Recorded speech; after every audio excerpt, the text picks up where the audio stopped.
नारायण मूर्ति lecture दे रहे हैं कि युवाओं को 70 hours a week. 70 hours a week. 70 घंटे काम करना चाहिए। This was Murthy's message. He wants the youth of India to help boost the country's growth story. It sounds logical.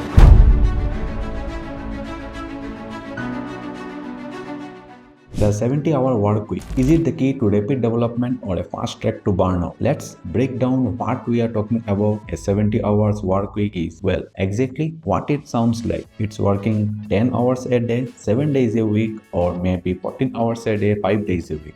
Either way, it's a lot of time at office. Now, you might be thinking, who in the right mind would work that much? Well, buckle up, because you are about to take a whirlwind tour through the history around the globe and in the some of the world's most successful companies to find out. Let's start with a bit of history lesson. During the Industrial Revolution in the United States, people were working their fingers to the bone. We are talking 69 hours work week in 1830. And you know what? It worked, kind of. The US GDP shot up from about 1 billion to nearly 21 billion in just 70 years. But here is the kicker. By 1900, the average work week has actually dropped to about 60 hours. Turns out, even back then, people realized that maybe working all the time wasn't the best idea. Fast forward to post-World War II, Japan. They took the idea of hard working to the whole new level. In 1950, the average Japanese worker was clocking in over 2,400 hours a year. For comparison, that's about 46 hours a week, 52 weeks a year with no vacations. The result, Japanese economy boomed, going from $91 billion to $1.1 trillion in just 30 years. But, and it's a big but, they also invented a new word, karoshi. It means death from overwork. Not exactly a cultural export to be proud of. Now let's jump over to South Korea in 1960. South Korea's GDP was a mere $3.9 billion. By 1990, it was skyrocketed to $279.3 billion. How? Well, in 1990, South Korea was working on average of 2677 hours per year, the highest among OECD countries. That's more than 51 hours a week every week of the year. The country transformed from one of the poorest to the economic powerhouse, but at what cost? So history seems to be telling us that working really hard can lead to explosive growth. But is it suitable? Let's look at some modern day examples. Take Alibaba, the Chinese e-commerce giant. They are famous or infamous for their 996 culture. That's 9 a.m. to 9 p.m. 6 days a week. In just 10 years, from 2009 to 2019, their revenue jumped from $307 billion to $56 billion.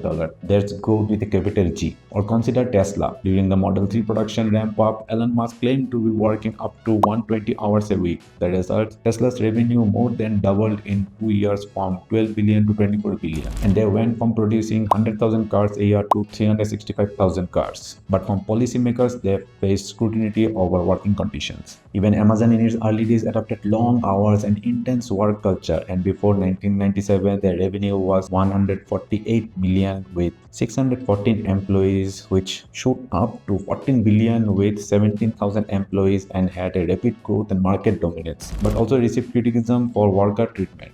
Here is where it gets interesting. While some companies are pushing for more hours, others are doing the exactly opposite. Microsoft Japan experimented with a 4 days work week and saw productivity jump by 40%. A New Zealand company called Perpetual Guardian did the same thing and reported a 20% increase in productivity. Countries like Sweden and South Korea introduced legislation to reduce maximum work week from 68 to 52 hours. So what gives? And some business leaders pushing for more hours while others are cutting back?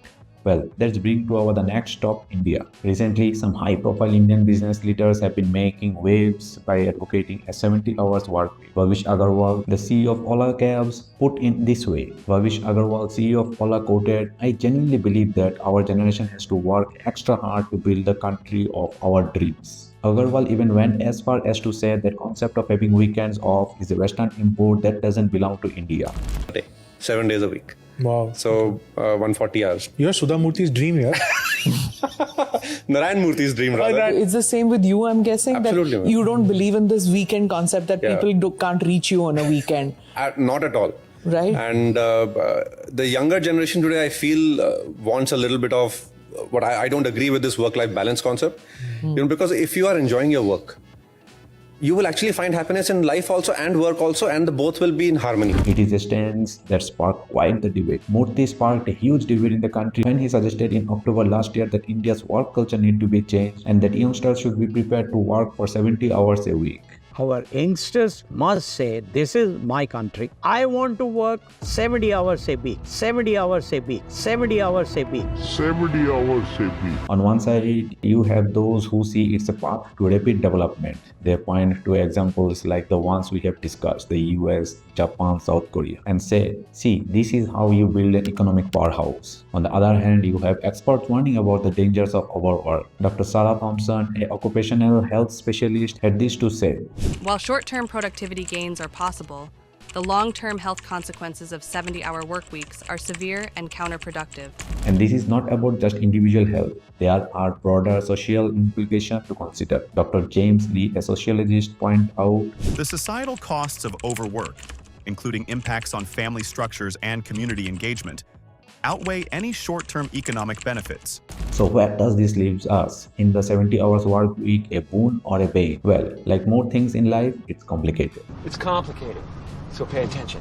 On one hand, history shows us that period of intense work can indeed lead to rapid economic growth. It's hard to argue with the numbers we have seen from countries like Japan and South Korea or companies like Alibaba and Tesla. On the other hand, we are also seeing that this approach comes with serious downside. Health issues, social imbalances, and questions of long-term sustainability are all very real concerns. And then there is a fact that some companies are finding success by going the completely opposite way, reducing work hours and still seeing productivity gains. So what's the take? Perhaps it's this: the future of work isn't about working harder, but working smarter. It's about finding the sweet spot where productivity, innovation, and human well-being all intersect. As we move forward in an increasingly interconnected and competitive world, the challenge of both nations and companies will be to find a balance that promotes growth and productivity. Yes, but also ensures the long-term health, happiness, and engagement of the workforce. After all, what's the point of all the economic growth if we are too burnt out to enjoy it?